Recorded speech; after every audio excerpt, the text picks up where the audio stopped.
आजच डाउनलोड करा आणि तुमच्या आवडत्या मालिकांचा आनंद लुटा। आई, तू गडावर पण अशीच होतीस आणि तिथून आल्यावर पण तू अशीच आहेस ग। आईच्या शेवटच्या क्षणी पण काहीच बोलली नाहीस तू, फक्त बघत राहिलीस तिच्याकडे।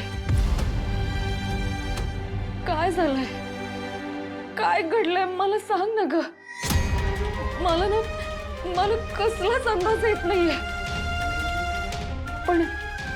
पण तू तिथे होतीस ना, काहीतरी बघितलं असेल ना तू, म्हणजे तू काहीतरी सांगू शकतेस। मग सांग ना, काय झालं होतं तिथे? छोटी आई, आई बोल ना ग। आई तुला कळत का नाहीये? माझं तर मन तारावर नाहीये ग। मी हवा असेल हात जोडते तुझ्या पुढे, पाया पडते, पण आता तरी पाजर फुटू दे ना ग तुला। सांग ना मला, काय झालं होतं? असं कसं गड चढता चढता काठावर गेला होता तुम्ही, आणि आईचा पाय कसा घसरला? मुळात आई काठावर गेलीच का होती?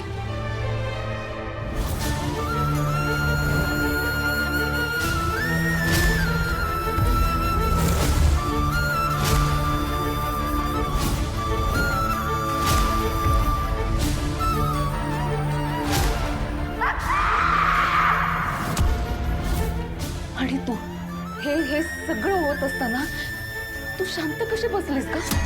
का काही ओरडली नाहीस? का लोकांना बोलवलं नाहीस तू?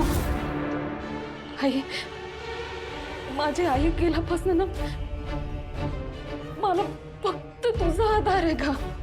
पण तू जर अशी शांत बसलीस तर मी कोणाकडे बघायचं? तुला माहिती आहे ना, माझा आईवर आणि आईचा माझ्यावर किती जीव येते।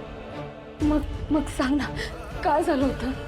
काय घडलं होतं तिथे नेमकं? बोल ना ग प्लीज, काहीतरी सांग मला। छोटी आई, आई बोल ना ग।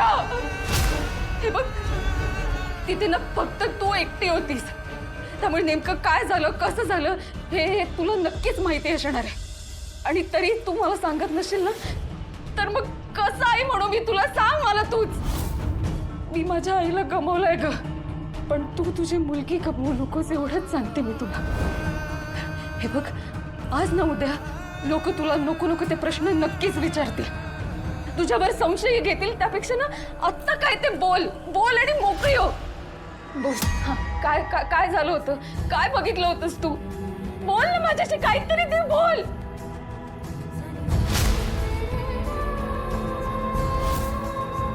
तुला बोलायचंच नाहीये का? बोलता येत नाहीये तुला?